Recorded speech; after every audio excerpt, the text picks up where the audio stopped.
Porém, ó Deus, reconhecemos a nossa pequenez quando estamos diante de Ti, a nossa fraqueza. Te pedimos perdão, ó Pai, pelos nossos pecados. Ó Senhor, tem misericórdia de nós. Nós somos o Teu povo e queremos viver de acordo com o Teu querer e precisamos de Ti, Senhor.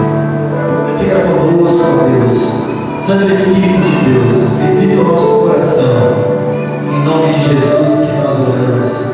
Amém. Amém.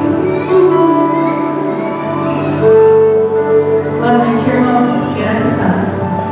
Efésios 2:8 nos diz: pois vocês são salvos pela graça, por meio da fé. E isso não vem de vocês, é dom de Deus. Por meio do sacrifício de Jesus, nós somos novamente aproximados a Deus, através da maravilhosa graça dele. Nós somos salvos por meio de Cristo, que morreu em nosso favor enquanto ainda éramos pecadores. Ele entregou sua vida em nosso lugar.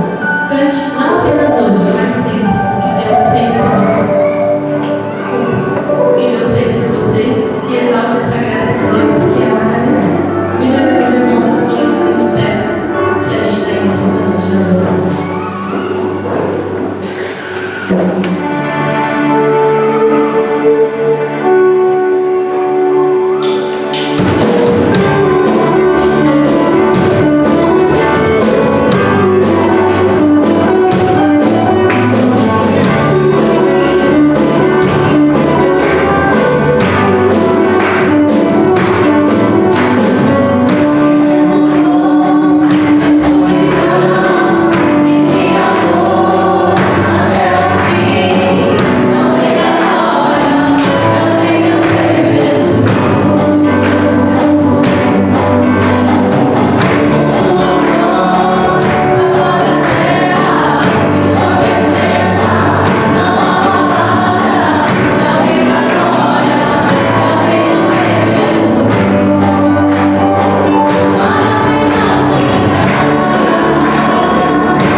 vezes, apenas com uma fala houve luz e o universo obedeceu.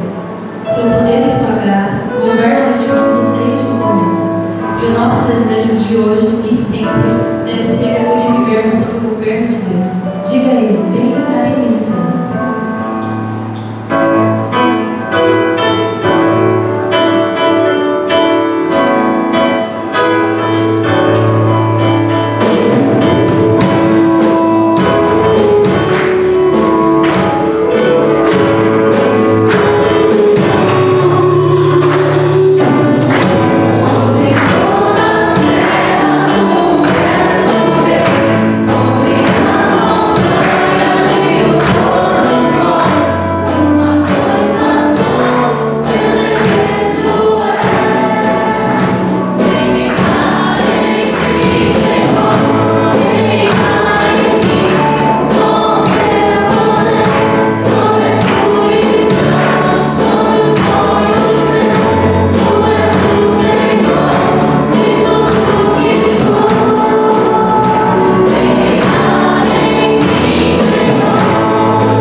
queridos, nós cantamos essa verdade de que Jesus é tudo aquilo que nós precisamos, que Ele é o pão que nos alimenta, Ele é a água que verdadeiramente mata a nossa sede.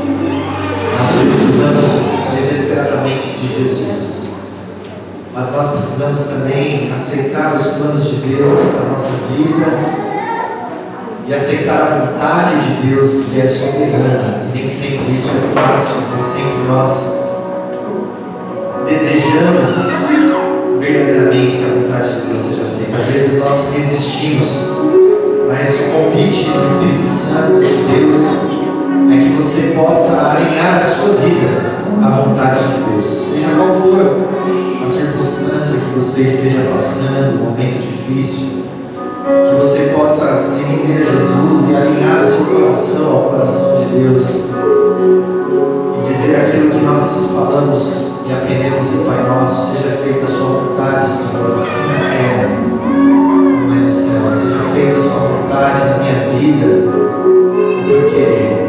Talvez você esteja passando por um momento de dificuldade, de grande luta, de decisão importante. E nós somos o seu povo de Deus e somos os irmãos em Cristo, que nós queremos orar uns pelos outros, para que a gente possa juntos, na mesma fé, caminhar na vontade de Deus. Se você tem algo a colocar diante do Senhor, você quer colocar a sua vida em oração, quero convidar o pastor Luiz à frente para orar, clamar a Deus por aquele que precisa, que está passando por lutas, por dificuldades. Nós queremos clamar a Deus por você, pedir para que o Espírito Santo te auxilie. Fique à vontade, se você quiser se colocar em pé, o símbolo de colocando o seu pedido diante de Deus. Santo Deus, Pai eterno, nós agradecemos a Ti, ó Pai, porque podemos estar na Tua presença santa, porque podemos, ó Pai, nesta noite Te adorar, agradecer a Ti, ó Pai, por tão grande salvação dada a nós antes mesmo de que nós viéssemos a este mundo. Salvação na cruz, através do sangue precioso derramado de Jesus pelos nossos pecados. Estamos aqui, ó Pai, diante de Ti, conforme o Salmo 139 nos ensina, ó Pai. O Senhor nos sondas, o Senhor nos conhece de longe, ó Pai, o Senhor entende os nossos pensamentos. Amém, Jesus. Teu Santo Espírito, ó Pai, conhece cada vida que está aqui nesta noite, ó Pai. Nada, absolutamente nada, ó Pai, lhe é oculto, ó Pai. Por isso, ó Pai, cada coração que está aqui, ó Pai, cada pedido, cada intenção, ó Pai, cada pessoa, ó Pai, que coloca nesse momento, ó Pai, a sua ansiedade, a sua petição, o desejo do seu coração, ó Pai, diante do Teu altar. A Tua palavra nos ensina também, ó Pai, que o Senhor leva esses pedidos através do Teu Santo Espírito, ó Pai, com gemidos inexprimíveis, ó Pai. Muitas vezes, Senhor, não entendemos o que está acontecendo conosco, não entendemos, ó Pai, o porquê de certas coisas acontecerem conosco, mas nesse momento, ó Pai, não importa o que esteja acontecendo com cada vida aqui, ó Pai, o Senhor que conhece as nossas vidas, ó Pai, que o Senhor possa controlar, que o Senhor possa, ó Pai, operar, que o Senhor possa transformar vidas, ó Pai. Que aquela situação que parece impossível hoje aos olhos humanos, ó Pai, possa ser solucionada, ó Pai, para a honra e glória do Teu nome. Muito obrigado, Jesus. Oramos em Teu nome. Amém.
nós vamos dar continuidade a uma conversa que nós estamos tendo aqui, e nós estamos falando a respeito da sabedoria de Deus que está à minha disposição e à sua disposição. Vamos ler aí, próximo slide. Vamos ler juntos o texto que nós temos lidos aqui para a introdução. Leiamos: se algum de vocês tem falta de sabedoria, peça a Deus, que a todos dá livremente, de boa vontade, e lhe será concedida.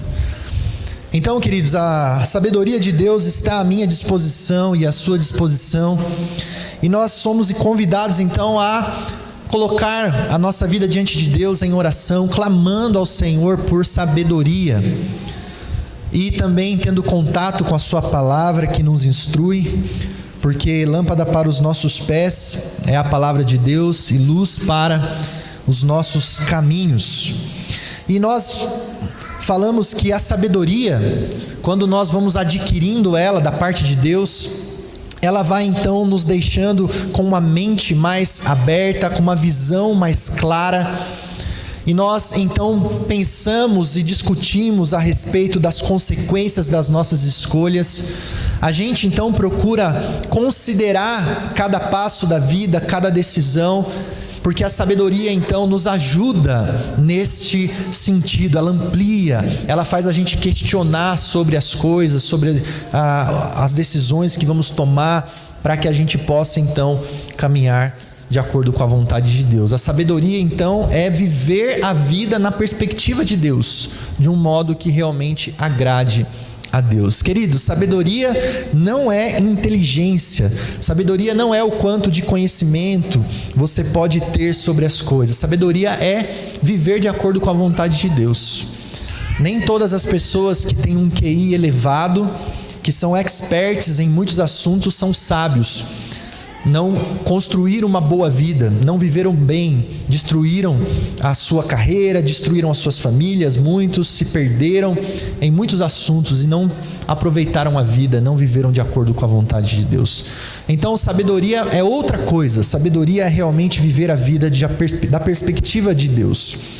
E nós falamos aqui então que a sabedoria, ela pode ser uma força poderosa na minha vida e na sua vida. Nós podemos então organizar a nossa vida em torno da sabedoria, fazendo boas escolhas, né? Mas estamos aprendendo também que o ser humano tem uma outra força dentro de si, e essa força também pode levar você a organizar a sua vida em torno dela, e essa, ao contrário da sabedoria, ela vai levar você para uma rota de destruição. Ao contrário da sabedoria, esta força, ela não amplia a sua mente, ela não faz você pensar melhor, ela não faz você questionar as consequências das suas escolhas, ela simplesmente restringe a sua mente, cega você, e você simplesmente vai tomando decisões, vivendo sem pensar nas consequências. E você que já veio aqui nos últimos domingos, aprendeu que esta força é a força do... Vamos ver quem está acompanhando o sermão. Que força é essa que é o contrário da sabedoria? A força do desejo. O desejo obsessivo. 10 para o Renan tirou um 10. Então, ou você vive pela sabedoria, ou você vive seguindo os seus desejos de modo obsessivo, impulsivo, dando vazão aos seus desejos, sem pensar nas consequências, sem considerar se aquilo é bom, se aquilo é justo, se aquilo produz algo bom, resultados bons. E por causa do pecado, então, todos nós lutamos e sabemos o quanto é forte o desejo dentro de nós. Porque o desejo, nós já falamos também, ele não é totalmente pecaminoso. Todos nós temos desejos e eles são bons.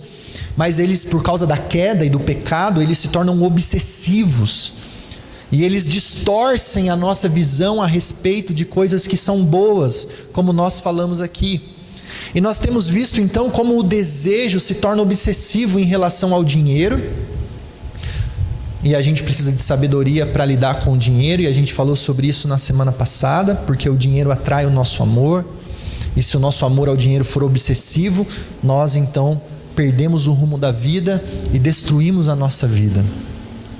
E hoje nós vamos falar de um tema delicado também, porque nós vamos falar sobre como o desejo em relação ao sexo pode também destruir a nossa vida, se a gente não lidar bem com ele.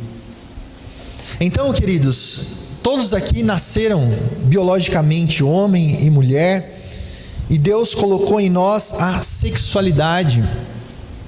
E a sexualidade é parte da nossa vida, e todos nós temos então desejos, impulsos sexuais. Mas como que eu e você podemos lidar sabiamente com a sexualidade? E esse é o convite de Deus para mim e para você, que a gente saiba o que Deus pensa a respeito do sexo. E como eu, como discípulo de Jesus, como seguidor de Jesus, e como alguém que quer viver de acordo com a vontade de Deus, vou ter que lidar com a minha sexualidade, com os meus desejos, que são naturais até certo sentido, mas pode se tornar obsessivo e me destruir e me levar à ruína. Nós não vamos ter como projetar todo o texto. Se você tiver a sua Bíblia, leia aí, eu vou ler aqui para você, Provérbios capítulo 5. Provérbios capítulo 5. Diz assim: meu filho, dê atenção à minha sabedoria, incline os ouvidos para perceber o meu discernimento. Assim você manterá o bom senso, e os seus lábios guardarão o conhecimento. Pois os lábios da mulher imoral destilam mel, a sua voz é mais suave que o azeite, mas no final é amarga como fel, afiada como a espada de 2 gumes. Os seus pés descem para a morte, os seus passos conduzem diretamente para a sepultura. Ela nem percebe que anda por caminhos tortuosos e não enxerga a vereda da vida. Agora, meu filho, ouça-me, não se desvie das minhas palavras. Fique longe dessa mulher, não se aproxime da porta da sua casa, para que você não entregue aos outros o seu vigor, nem a sua vida a algum homem cruel. Para que estranhos não se fartem do seu trabalho e outros não se enriqueçam à custa do seu esforço. No final da vida você gemerá com sua carne e o seu corpo desgastados. Você dirá: como odiei a disciplina, como meu coração rejeitou a repreensão. Não ouvi os meus mestres, nem escutei os que me ensinavam. Cheguei à beira da ruína completa, à vista de toda a comunidade. Beba das águas da sua cisterna, das águas que brotam do seu próprio poço. Por que deixar que as suas fontes transbordem pelas ruas e os seus ribeiros pelas praças? Que elas sejam exclusivamente suas, nunca repartidas com estranhos. Seja bendita a sua fonte, alegre-se com a esposa da sua juventude, gazela amorosa, corça graciosa, que os seios da sua esposa sempre o fartem de prazer e sempre o embriaguem os carinhos dela. Por que, meu filho, ser desencaminhado pela mulher imoral? Por que abraçar o seio de uma leviana? O Senhor vê o caminho do homem e examina todos os seus passos. As maldades dos ímpios os prendem, e eles se tornam prisioneiros das cordas do seu pecado. Certamente morrerá por falta de disciplina, andará cambaleando por causa da sua insensatez. Queridos, como nós estamos falando a respeito da sabedoria, o livro de Provérbios ele é então para nós também sabedoria. Já explicamos aqui que há este bloco na Bíblia, né? Jó, Salmos, Provérbios, Eclesiastes e Cantares. É um bloco da Bíblia que é chamado de o bloco da sabedoria, o bloco da poesia, mas um bloco de sabedoria. Então os provérbios têm para nós lições práticas sobre a vida. E é interessante que nos 7 primeiros capítulos do livro de Provérbios,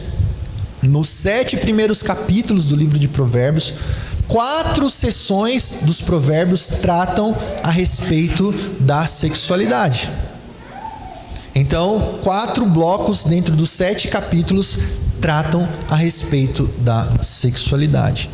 Então a Bíblia tem muita instrução, muita sabedoria à minha disposição e à sua disposição.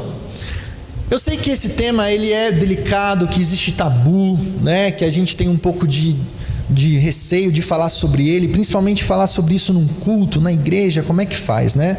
Aqui a gente tem faixas etárias, eu realmente fico numa situação às vezes um pouco difícil. Mas é interessante que Provérbios capítulo 5, ele usa a imagem de uma linguagem, uma ideia do pai, de alguém sábio, de um pai ensinando o seu filho, de um pai dando orientação para o seu filho. E ele dá orientação a respeito da sexualidade. Então aqui a gente já tem um princípio para os pais, né, que mostra um pai ensinando o seu filho.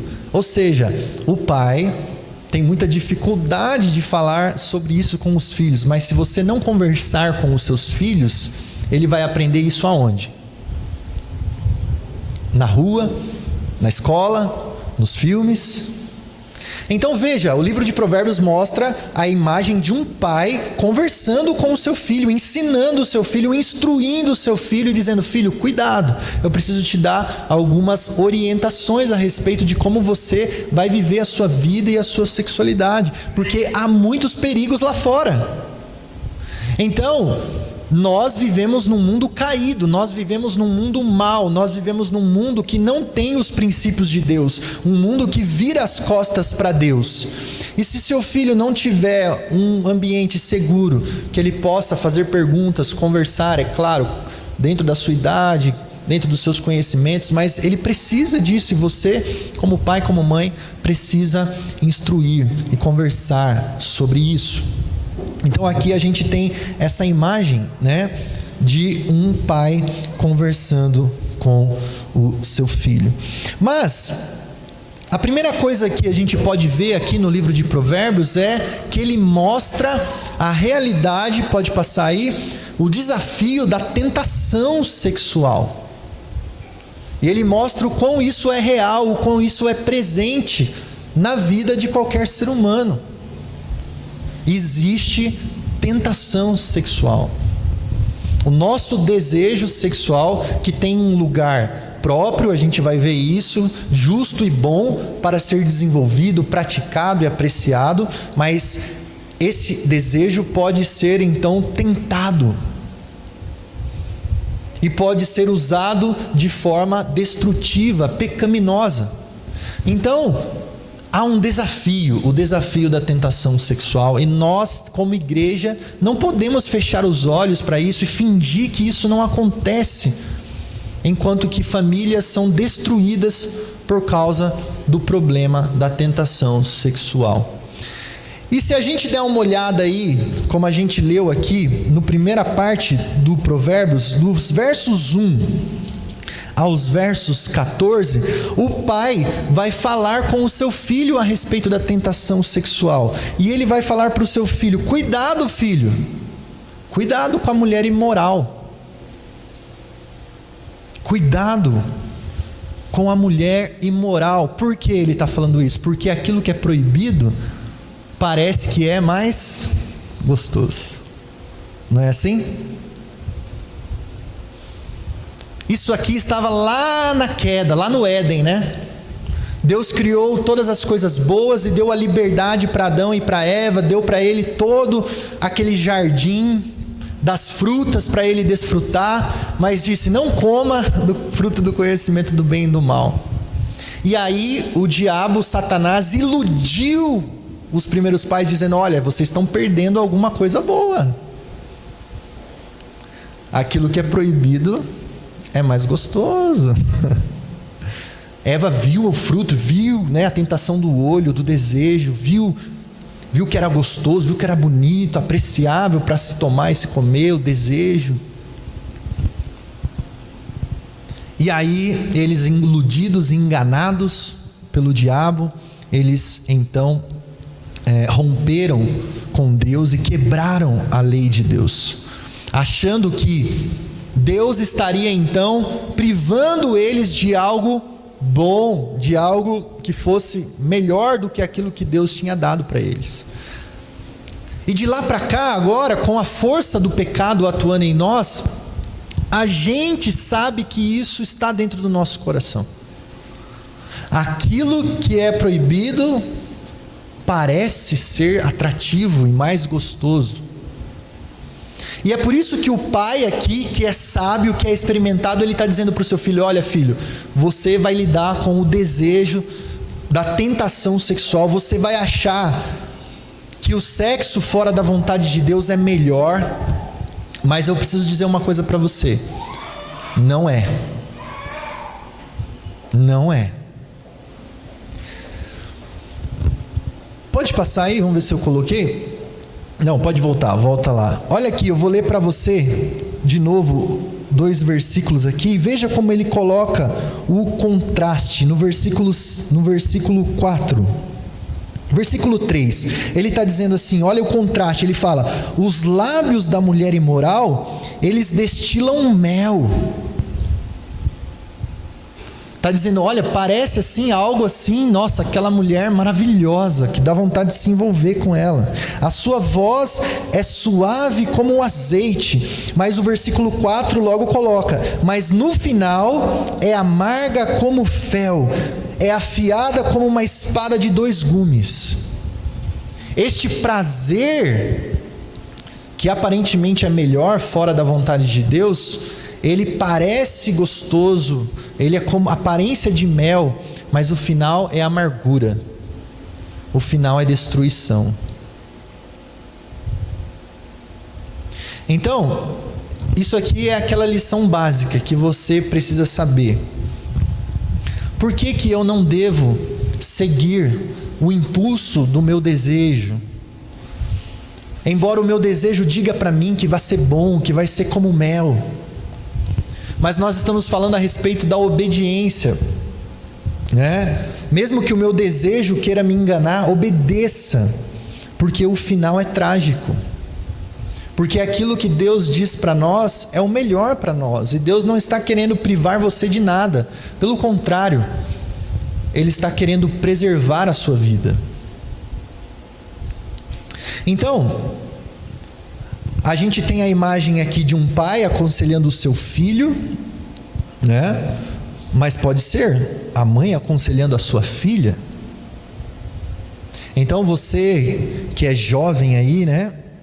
E que pode passar por muitas e muitas tentações sexuais, a Bíblia está dizendo isso para você: cuidado, tá?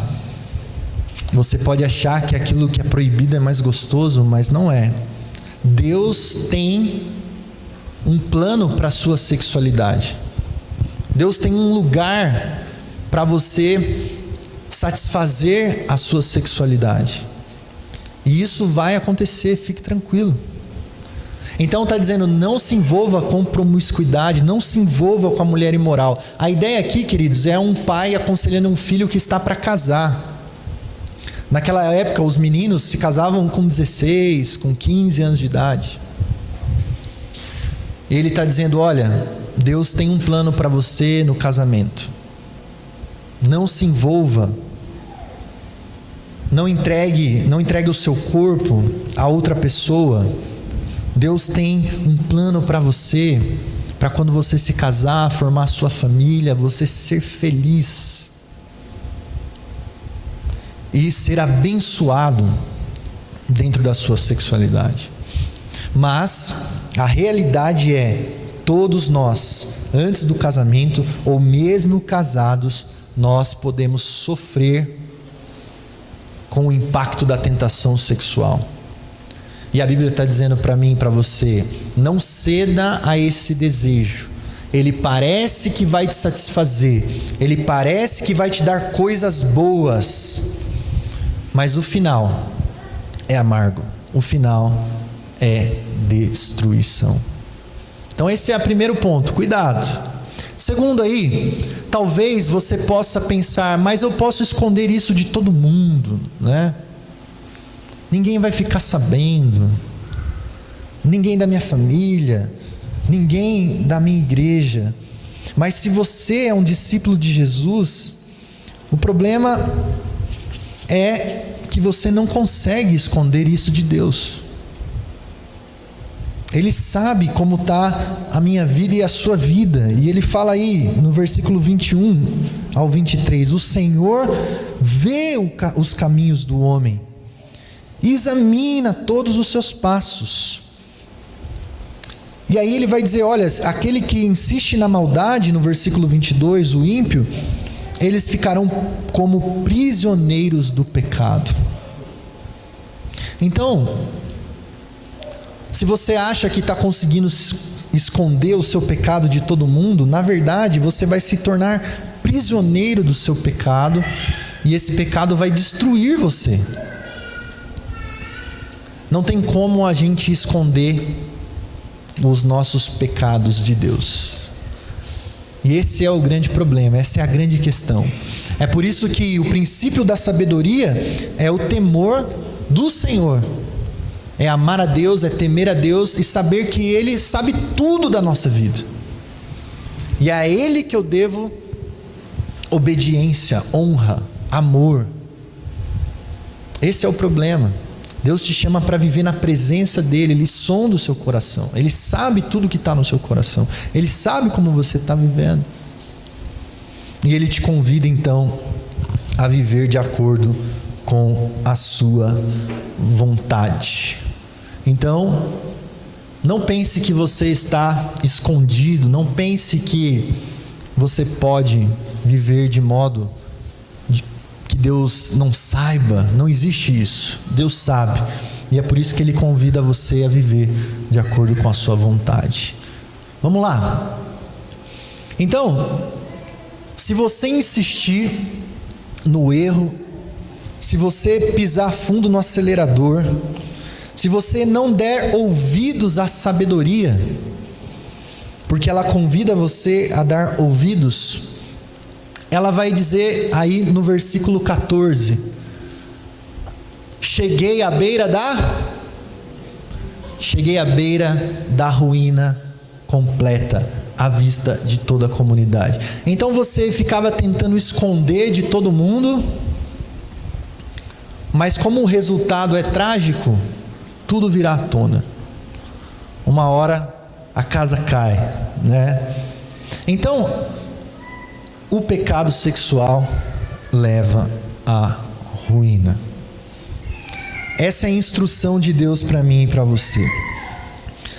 Então, a gente poderia falar aqui de muitas coisas, né, que acontecem, e infelizmente eu, como pastor, já acompanhei situações em que realmente lares foram completamente destruídos e desfeitos, e é muito triste quando isso acontece.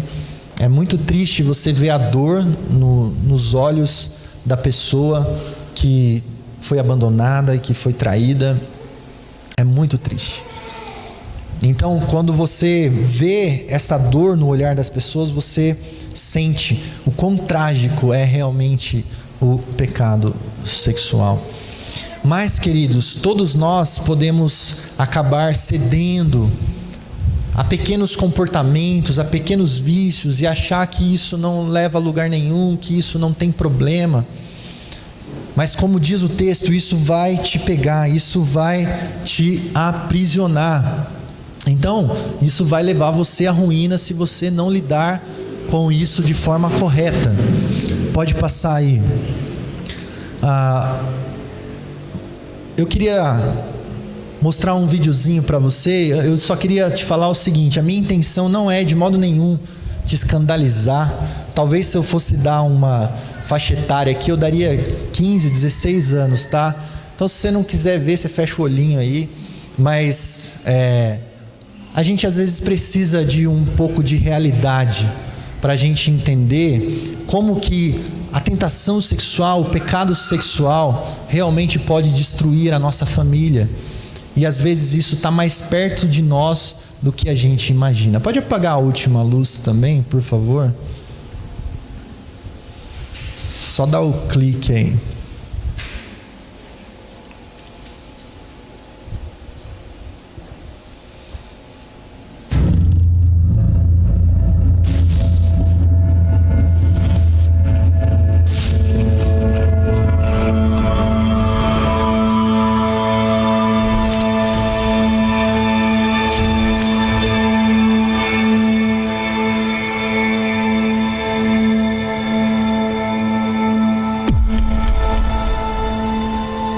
Hey. You doing your homework?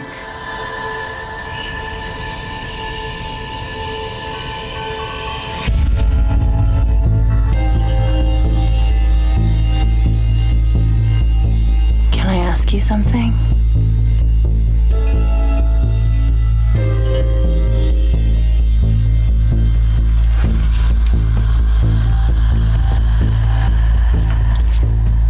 Do you think I'm pretty?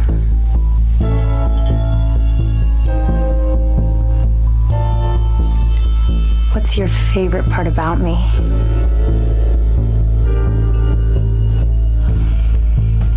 Do you want to see more?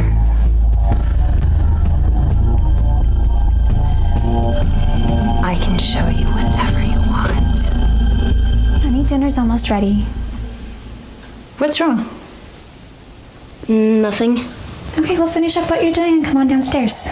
Okay.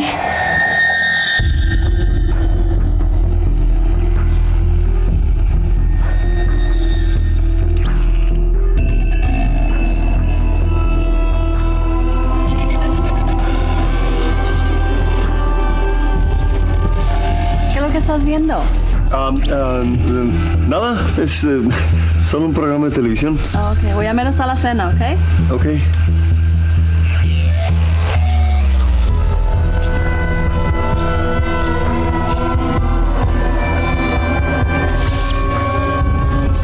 Hana, tulungan mo ako maghain sa hapagkainan, ha? Opo. Felipe, la cena está lista. Come on, it's dinner time.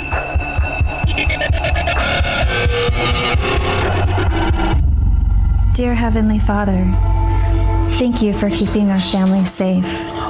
And thank you for this delicious meal that you have so graciously given us. And thank you for keeping our family close and so full of love for each other. Los abuelos que tenemos en la familia, que los cuiden mucho y también que toda la gente que necesita ayuda, que los ayuden Dios y también para esta familia bien especialmente Napinaspasan para niyo ako todos. En ng el nombre mapagmahal del na asawa at Padre. dalawang mabuting anak na pinagkaloob ninyo sa akin.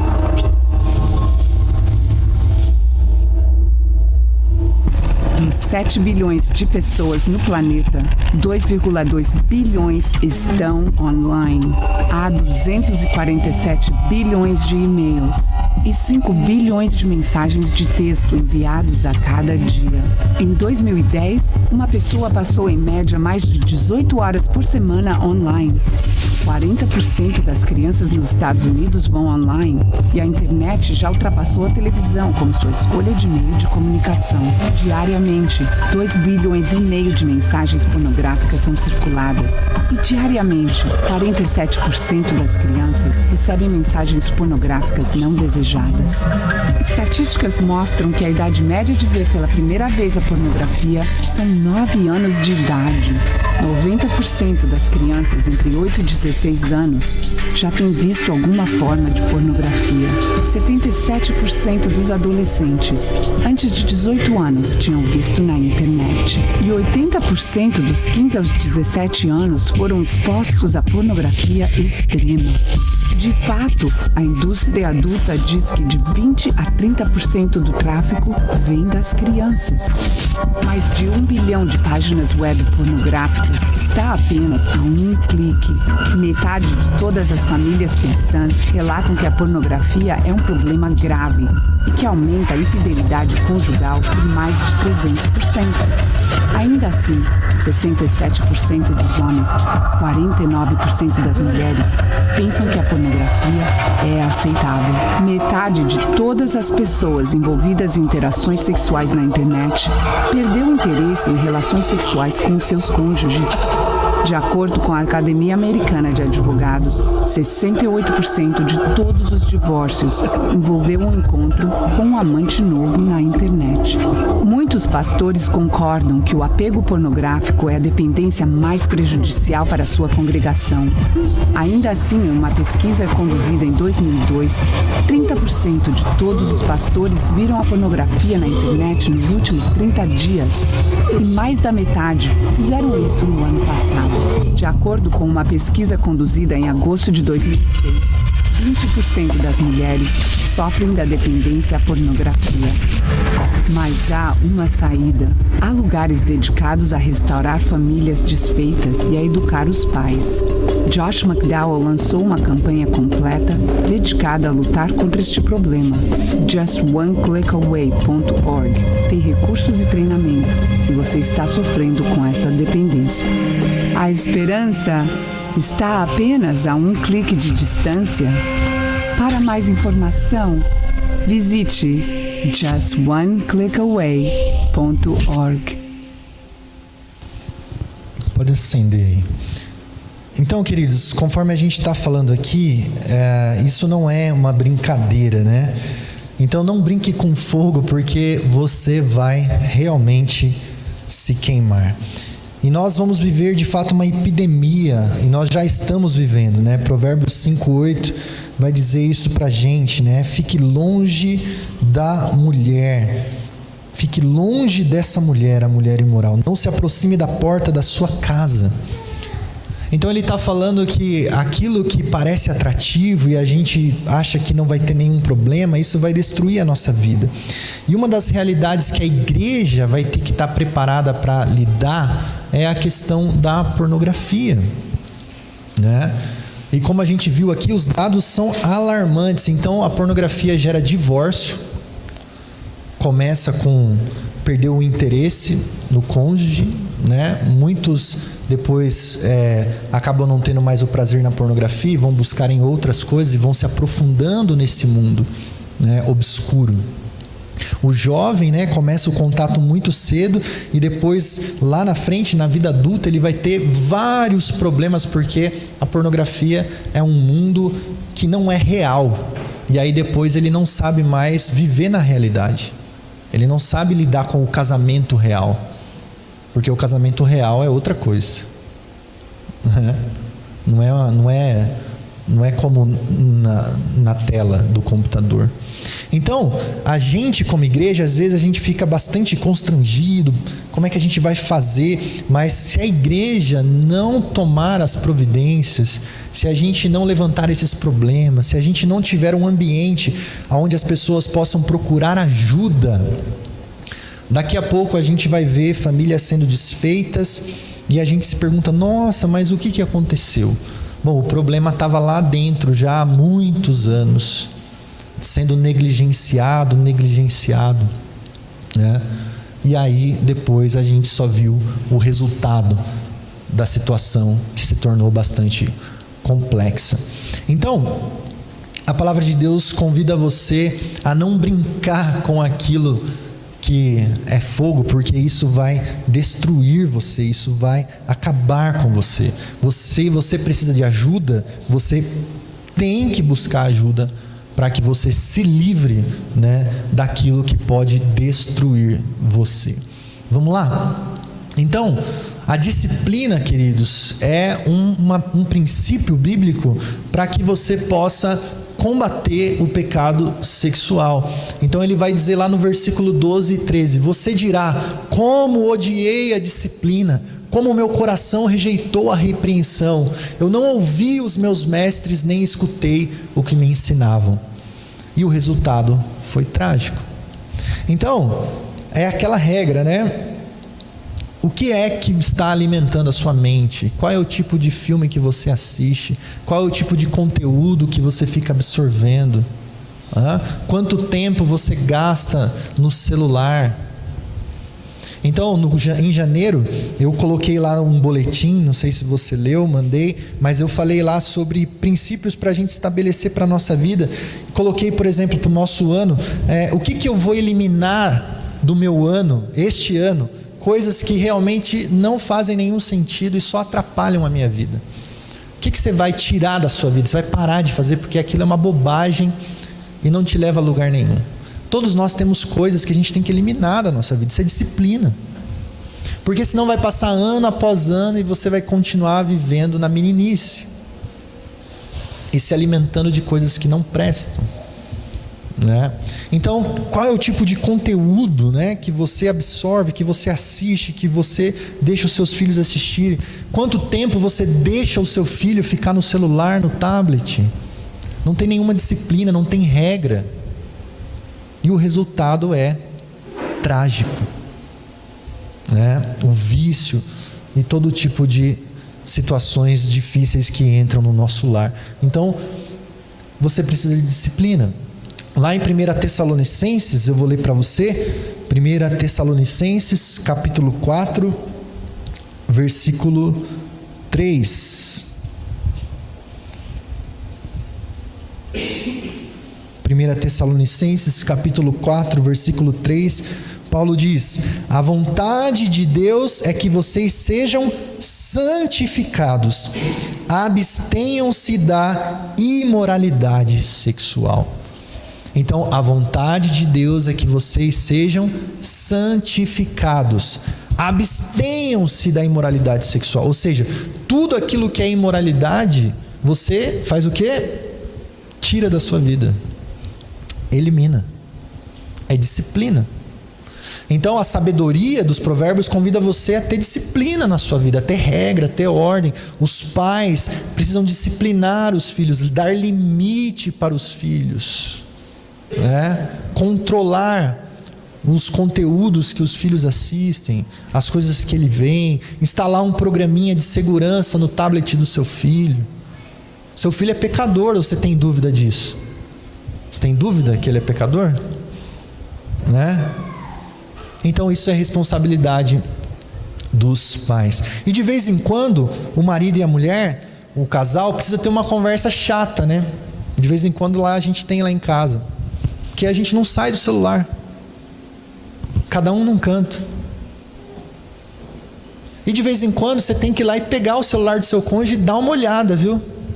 Não dá uma de tonta, não. Lá em casa a gente respeita. Vai nessa, seu bobo. Tonto. Fica nessa pra você ver. Tem que pegar mesmo e olhar. Ah, beleza, tá tudo bem. É assim, cara. Lá em casa não tem essa. Ninguém tem senha no meu celular. Não tem senha nenhuma, cara. Minha mulher sabe minha senha, eu sei a senha dela. Eu pego a hora que eu quiser o celular dela. É assim, não tem essa. Não tem segredinhos. Fica com essa bobagem para você ver o que vai dar no seu casamento. Fica. Então assim, tem que ter essa liberdade, tem que ter essa conversa. A gente está muito tempo no celular, vamos parar com isso. Sai do Facebook. Né? Então precisa ter esse tipo de regra. Disciplina no combate a pecado sexual. Vamos lá. Agora, jovem, você está aí preocupado, né? Mas qual é a vontade de Deus para a minha vida? A vontade de Deus é que você se case. A vontade de Deus é que você encontre alguém que seja parceiro, seu companheiro, alguém que ame a Deus como você ama. E alguém para que você possa compartilhar a vida e possa desfrutar da sua sexualidade de modo saudável e sadio. Então, essa é a vontade de Deus para você, jovem. Eu sei que hoje a gente tem um problema, né? Porque, como eu falei, quando a Bíblia foi escrita, os jovens se casavam com 16 anos. E hoje o pessoal casa com 30 e lá. E como é que faz? Disciplina, jovem. Você precisa se preparar para o casamento. Eu parei ali no posto Tasca para comprar pão. E a Priscila entrou para comprar o pão e eu fiquei no carro. E tinha 2 caras, 2 jovens, 2 rapazes de mais de 30 anos, 35, por aí, conversando. Se você ouvir a conversa dos rapazes, mas dá dó, cara. Tenho dó das meninas. Bragança é uma cidade legal mesmo, né, cara? Tem umas minas da hora aqui. Olha a conversa dos caras, 35 anos na escola. Não, porque a gente veio de uma balada um dia no carro e não sei o quê. Uns papos assim, um cara com 35 anos falando disso, cara. Quando que vai virar homem um trem desse? Então assim, eu sei, tá difícil para as mulheres encontrar, né? Um homem para casar, assim, para compartilhar a vida. Tá difícil.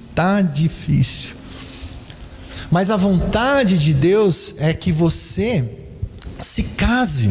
E a vontade de Deus é que você e a sua esposa tenham uma vida sexual maravilhosa. A Bíblia não tem nenhum problema com a relação sexual, desde que ela seja nesse ambiente de fidelidade, de compromisso e de segurança. Então, é isso que a palavra de Deus diz para você. Olha aí, Provérbios, vamos voltar lá, Provérbios 5, né? Versículo 15 ao 18. Olha aí.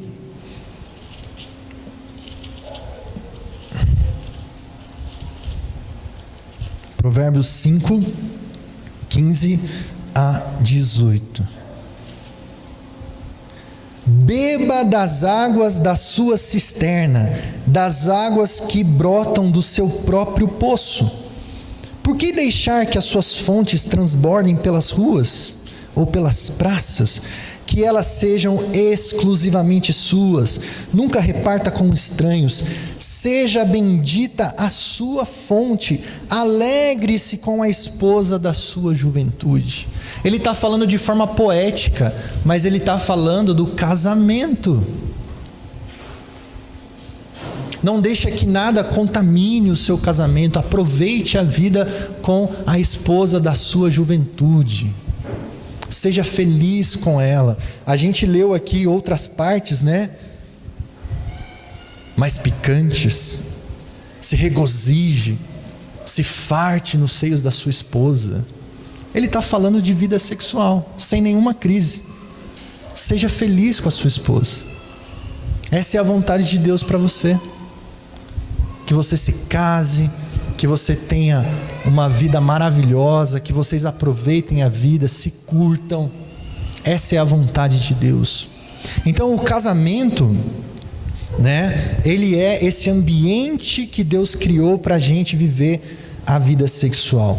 E um bom casamento, um casamento saudável, ele também é uma bela proteção, ele é um belo muro contra a tentação sexual. Então, você marido, você esposa, vocês precisam ter um bom casamento. Vocês precisam conversar, vocês precisam trabalhar para que o casamento de vocês seja um casamento fortalecido. Lá em 1 Coríntios, Paulo vai falar a respeito disso também, sobre como que Deus projetou o casamento para isso. Então olha aí, 1 Coríntios capítulo 7, verso 2 e verso 3. Ele diz assim: mas por causa da imoralidade, cada um deve ter a sua esposa e cada mulher deve ter o seu próprio marido. O marido deve cumprir os deveres conjugais para com a sua mulher, e da mesma forma a mulher para com o seu marido. Então, você casou, você tem um compromisso com a sua esposa, com o seu marido, e agora você tem que cumprir o seu dever, maridão, com a sua mulher. E a mulher deve cumprir o seu dever para com o seu marido. Essa é a vontade de Deus. Está na Bíblia, sem crise. Está tudo certo. Seja feliz. Viva bem. Então, a relação sexual no casamento é parte importante do casamento, mas o sexo na Bíblia é algo muito mais sério, muito mais profundo. Não é? Então olha aí, vamos lá. As exigências aí do casamento, para que ele seja um bom casamento e para que vocês sejam felizes de acordo com a vontade de Deus. Versículo 17, ele diz assim: que ela seja exclusivamente sua, nunca repartidas com estranhos. O que ele está dizendo aqui, um princípio a respeito do casamento? O casamento exige exclusividade. É um relacionamento de exclusividade. Ou seja, o relacionamento que você tem com o seu marido, que você tem com a sua esposa, você não tem com mais ninguém, viu, lindão? Com mais ninguém. Viu, lindona? O relacionamento que você tem com o seu cônjuge, você só tem com ele. Você é amigo de todo mundo, você é um cara legal, você é uma pessoa gentil, mas casamento exige exclusividade. Sem gracinhas por aí, tá? Fique esperto. Então tem que ser uma coisa que é muita exclusividade. Tem coisas que é só o seu marido que sabe, só a sua esposa que sabe, só vocês que sabem, porque o casamento exige isso, exclusividade. Só você tem a sua esposa desse modo, só você tem o seu marido desse modo. É um relacionamento de grande privilégio, é profundo, é sagrado, é íntimo.